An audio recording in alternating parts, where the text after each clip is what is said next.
Yes. Oh, I got a box of stuff today. I got a lot of stuff in the mail today. I got Wonder Woman, Blu-ray 3D. I got, what is this? Tales of Heart R for the PlayStation Vita. Because people still own the Vita, right? Look at those cartridges. Look at those cartridges. I got Assassination Classroom, Book 10. And for while I read it, Seth MacFarlane's new jazz album. So that's awesome. I am looking forward to enjoying all these things tonight, and it's a perfect time to do it. There's no major news, nothing that needs commenting on, no videos to... You motherfucker!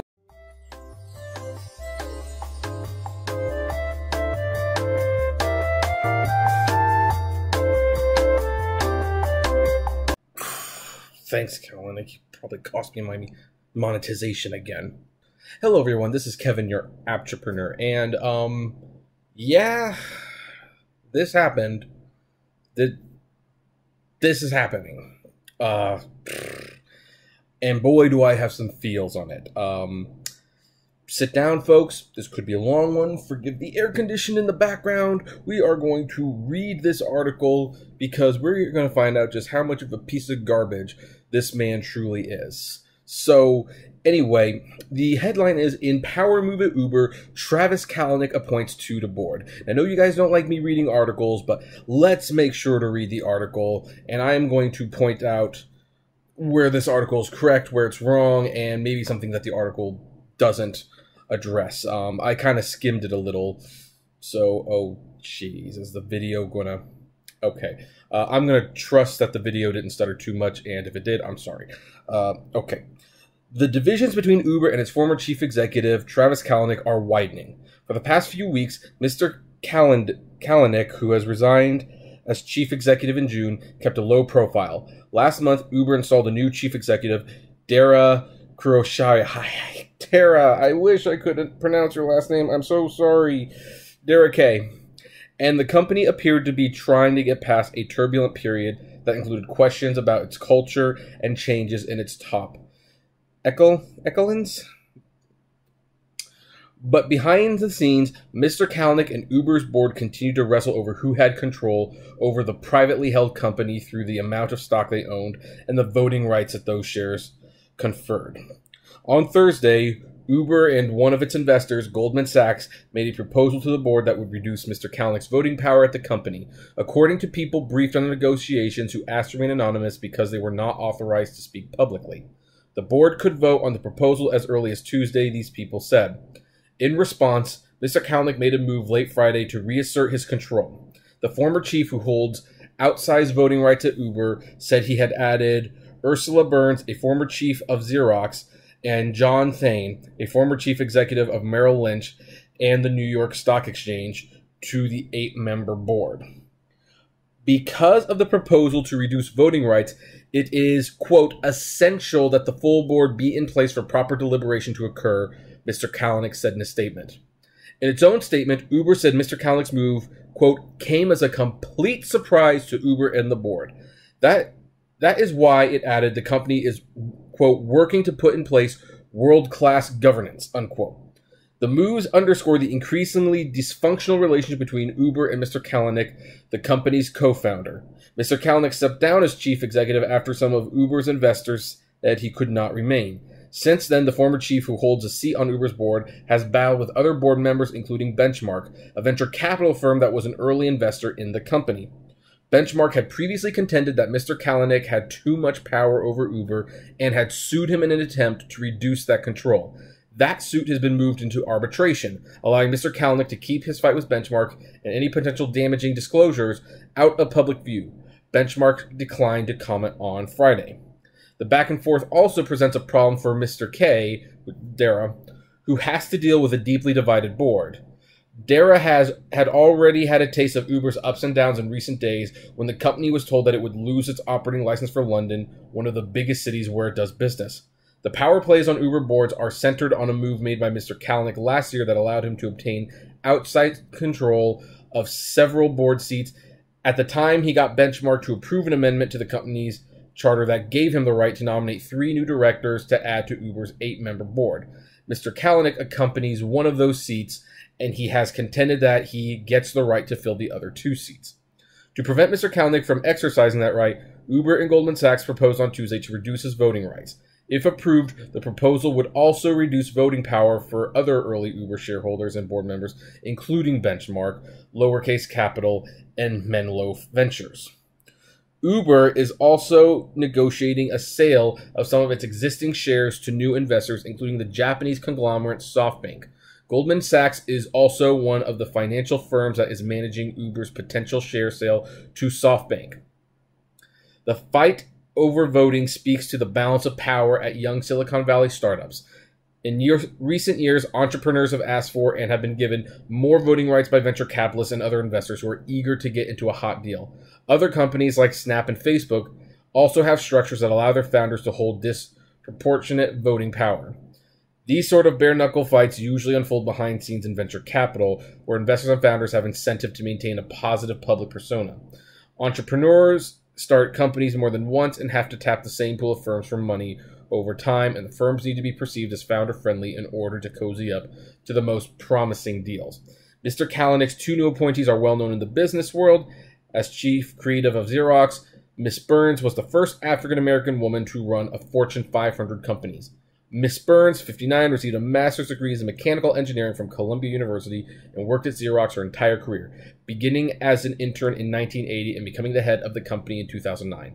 Mr. Thine, 62, was one of Wall Street's best-known figures until the financial crisis hit Wall Street in 2008. He became the head of the New York Stock Exchange in 2004, and then the chief executive of Merrill Lynch in 2007. He sold the firm to Bank of America during the financial crisis and was later chief executive of CIT Group, a lender to small and mid-sized businesses, until he retired in 2015. So, oh boy. I'm sorry how long that took, folks, but I really wanted the whole article to be read, because this is something that you can't mess up, you can't misinterpret. So, we have both read the article together. We have both looked at it. And I have to say, Kalanick, technically he's right. He has the power to put people on the board. And he used that power. Now, there were some talks that he was going to wait until after the lawsuit settled because, he wanted to beat the lawsuits first, show that he was innocent, and then he would bring 2 new board members on. But once the board decided that they would vote to lower his voting power, he basically got 2 buddies of his to come onto the board, and they will vote for him. And he's doing that so that they can vote against the proposal to, lower the voting power on the Uber board. It's that simple. And the thing is, there's other factors that the article doesn't mention. Like, one of the things it doesn't mention is that SoftBank, who is in talks to invest $10 billion into Uber, added an amendment to that agreement where they wanted it in writing and guaranteed that Travis Kalanick would not have any more power at Uber, or he would never be in a management position. That means they wanted it promised he would never be the CEO, the CFO, he would never be a manager, he would never be a trainer. He probably couldn't even be the head chef in the kitchen. They wanted him out of the company. In fact, they even suggested they would especially prefer if he was off the board as well. That is one of the stipulates to a $10 billion investment. That might be one of the reasons the Uber board had decided to vote to reduce his voting power, because if they could reduce his voting power, they could probably get him out of the company altogether, which would make SoftBank comfortable to invest in Uber. By doing this, Travis Kalanick may very well have cost Uber $10 billion in capital raised. $10 billion. Travis, what part of they don't want you anymore do you not understand? Okay, I know they don't want you anymore. You just want power. You want your baby back. But they don't want you there. And honestly, if they're going to fight you this much for, is it even worth... It's even worth, trying. So, yeah. This causes several problems. It causes more friction on the board.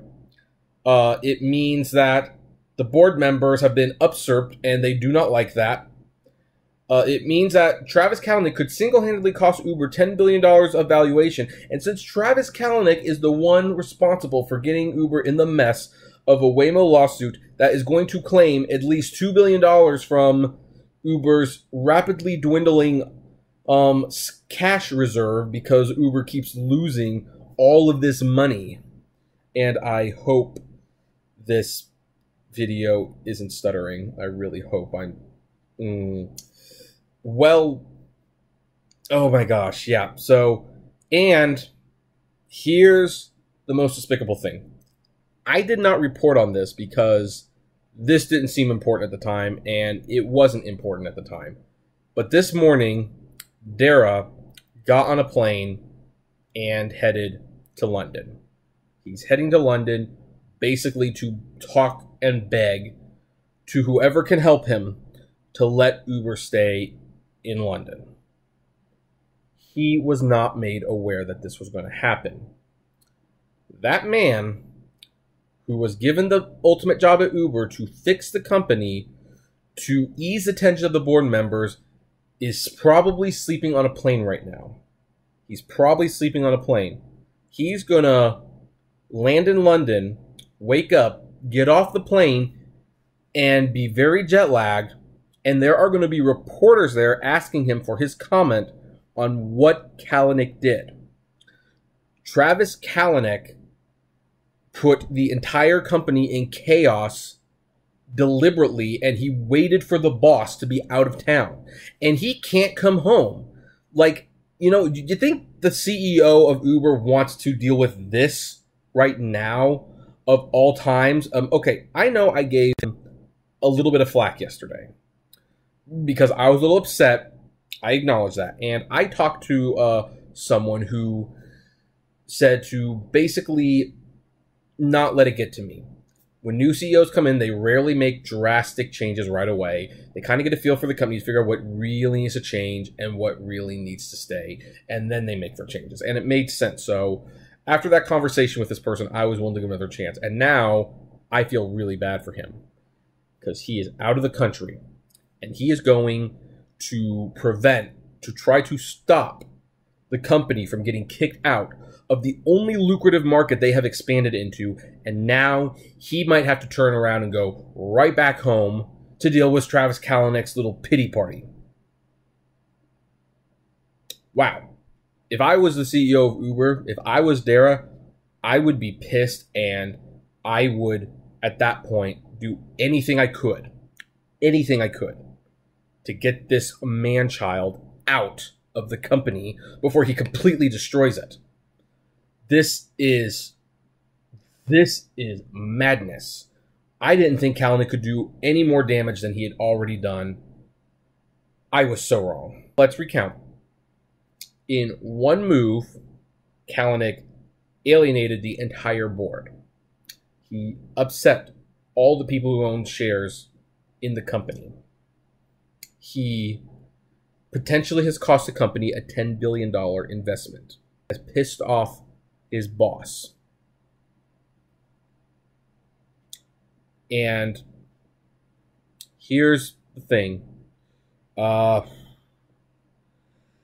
It's not in this article, it's another article, but Kalanick said he did this because the board was trying to usurp his voting power. Kalanick, you are not the CEO of Uber anymore. You will never be the CEO of Uber ever again. And if you don't stop, there is not going to be an Uber for you to take over anyway. Give it up. Give it up. If you want to fight until the death, feel free to do it. So, my weekend probably just got a whole lot busier. I was hoping to enjoy it, but no, something tells me I've got to comment on this all weekend now. So, this is going to go up late Friday night, and you might actually see some videos from me on Saturday. So anyway, of course, I passed the question off to you. What do you guys think? Do you think this is Kalanick just being Kalanick? Do you think this is a good thing? Is there anyone who thinks this is a good thing? I'd love to know. Comment below. Like, favorite, share, subscribe. If you enjoy the videos I make, consider becoming a Patreon member for as little as $1 a month. $5 a month will get you access to exclusive videos. And as always, flame responsibly. Have a good one. So looking forward to watching Wonder Woman tonight.